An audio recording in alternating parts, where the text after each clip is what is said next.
आज हम एक बहुत ही इंटरेस्टिंग चीज समझने वाले हैं। एक ऐसी लड़ाई जो हम सबके अंदर चलती रहती है, हमारे हजारों साल पुराने इंस्टिंक्ट्स और हमारी आज की मॉडर्न दुनिया के बीच की टक्कर। चलिए इसे जरा ठीक से समझते हैं।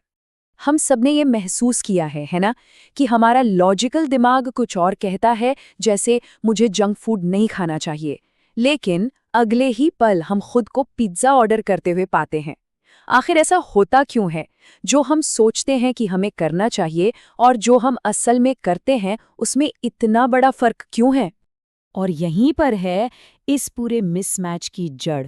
हमारे जो इंस्टिंक्ट्स हैं वो हजारों साल पहले जिंदा रहने के लिए बने थे, एक ऐसे माहौल में जहां खाना मिलना मुश्किल था और अगर कबीले ने बाहर निकाल दिया तो मतलब मौत पक्की थी। लेकिन आज की दुनिया वो तो बिल्कुल अलग है। यहाँ हर चीज की भरमार है, आराम ही आराम है और हम पूरी दुनिया से कनेक्टेड है। साइंटिस्ट इसी चीज को एवोल्यूशनरी मिसमैच कहते हैं।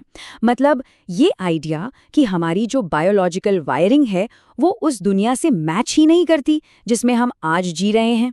और अगर हम ये समझ गए तो हम अपने बहुत सारे सेल्फ डिस्ट्रक्टिव बिहेवियर को भी समझ सकते हैं। तो चलिए सबसे पहले हिस्से पर आते हैं।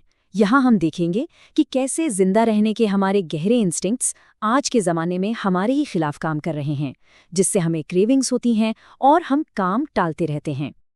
जरा सोचिए, हजारों साल पहले हमारे पूर्वजों के लिए कोई ज़्यादा फैट और चीनी वाला खाना मिलना जैकपॉट लगने जैसा था।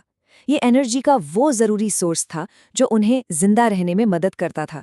तो हमारे दिमाग ने इसके लिए एक बहुत ही मजबूत क्रेविंग बना दी ताकि हम उसे ढूंढने के लिए जी जान लगा दें।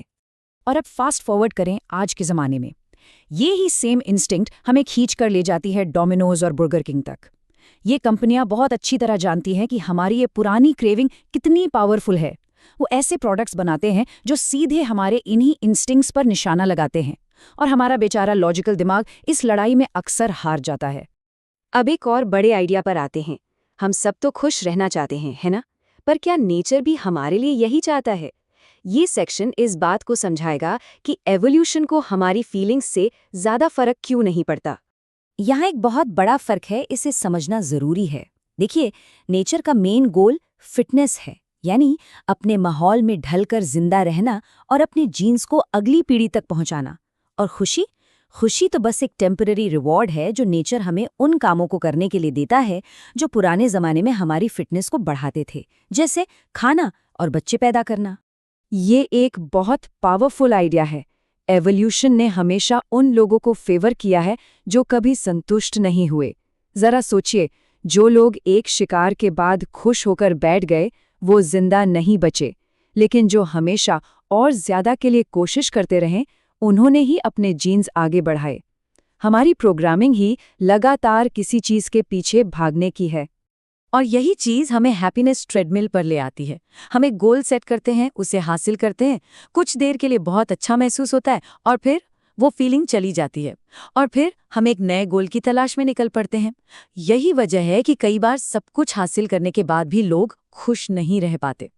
असल मजा मंजिल में नहीं बल्कि उस दौड़ में है। अच्छा, अब देखते हैं कि यही मिसमैच हमारी कुछ सबसे पावरफुल फीलिंग्स जैसे जेलसी और सोशल एंजाइटी पर कैसे असर डालता है। ये जो थोड़ी नेगेटिव फीलिंग्स होती है ना, इनकी जड़ें भी हमारे एवोल्यूशनरी पास्ट में बहुत गहरी हैं। अब देखिए, जेलसी को हम हमेशा एक बुरी चीज की तरह देखते हैं, है ना? पर एवोल्यूशन के नजरिए से देखें तो ये एक तरह का डिफेंस मैकेनिज्म था। ये इसलिए बना ताकि ये पक्का हो सके कि एक पार्टनर अपने रिसोर्स और प्रोटेक्शन कहीं और ना दे दे, जिससे जीन्स को आगे बढ़ाने में खतरा हो। और इंटरेस्टिंग बात यह है कि मर्दों और औरतों में जेलसी अलग अलग तरह से काम करती है। पुरुषों को सेक्सुअल बेवफाई से ज्यादा खतरा महसूस होता था, क्योंकि उन्हें ये पक्का नहीं पता होता था कि बच्चे उनके हैं या नहीं। वहीं औरतों को इमोशनल बेवफाई से ज्यादा डर लगता था, क्योंकि ये इस बात का सिग्नल हो सकता था कि अब उन्हें रिसोर्स और प्रोटेक्शन नहीं मिलेंगे। अच्छा, अब आते हैं सोशल एंजाइटी पर।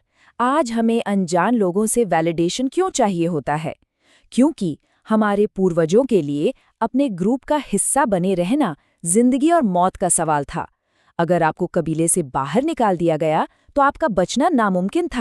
ये जो इतना गहरा डर है ना, वो आज भी हमारे अंदर बैठा हुआ है और ये बाहर कैसे निकलता है? शर्म के रूप में, पब्लिक स्पीकिंग के डर के रूप में और सोशल मीडिया पर लाइक्स और कमेंट्स की लगातार भूख के रूप में। हम आज भी उसी पुरानी प्रोग्रामिंग पर चल रहे हैं जो कहती है ग्रुप में अपनी जगह बनाए रखो वरना मारे जाओगे। तो इसका मतलब क्या है? क्या हम हमेशा अपने इन पुराने इंस्टिंक्ट्स के गुलाम ही बने रहेंगे? बिल्कुल नहीं। इस विश्लेषण का ये आखिरी हिस्सा इसी बारे में है कि हम कैसे अपनी समझ का इस्तेमाल करके इन इंस्टिंक्ट्स से ऊपर उठ सकते हैं। देखिए, सबसे पहला और सबसे ज़रूरी कदम है अवेयरनेस। जब आप ये समझ जाते हैं कि आपकी क्रेविंग्स या आपकी एंग्जाइटीज़ कहाँ से आ रही हैं, कि ये बस एक पुराने सॉफ्टवेयर का हिस्सा हैं, तो आप उन्हें चैलेंज करना शुरू कर सकते हैं। आप सवाल कर सकते हैं कि क्या ये इंस्टिंक्ट आज भी मेरे लिए काम का है? तो एक सिंपल सा फ्रेमवर्क है जिसे हम फॉलो कर सकते हैं। पहला, अपने इंस्टिंक्ट को पहचानिए। दूसरा, खुद से पूछिए क्या आज की दुनिया में ये मेरे लिए फायदेमंद है? और तीसरा, उस पर तुरंत रिएक्ट करने के बजाय सोच समझकर एक लॉजिकल जवाब चुनिए। हैप्पीनेस ट्रेडमिल का सल्यूशन भागना बंद करना नहीं है, बल्कि समझदारी से भागना है। जब आप अपनी जिंदगी को कोई ऐसा मकसद देते हैं जिसके लिए आप तकलीफ उठाने को भी तैयार हैं, जैसे इतिहास में महात्मा गांधी या भगत सिंह जैसे लोगों ने किया, तब खुशी कोई डेस्टिनेशन नहीं रहती, बल्कि उस सफर का एक बाय प्रोडक्ट बन जाती है। तो आखिर में सवाल बस इतना सा है, हम सब अपनी एवोल्यूशन की विरासत के साथ जीते हैं। हमारे इंस्टिंक्ट्स हमेशा अपनी बात कहेंगे, लेकिन हमारे पास सोचने, सवाल करने और चुनने की ताकत भी है। चॉइस हमारी है, क्या हम इन इंस्टिंक्ट्स को ही अपनी गाड़ी चलाने देंगे या फिर हम अपने लॉजिक, अपनी समझ से स्टीयरिंग व्हील अपने हाथ में लेंगे।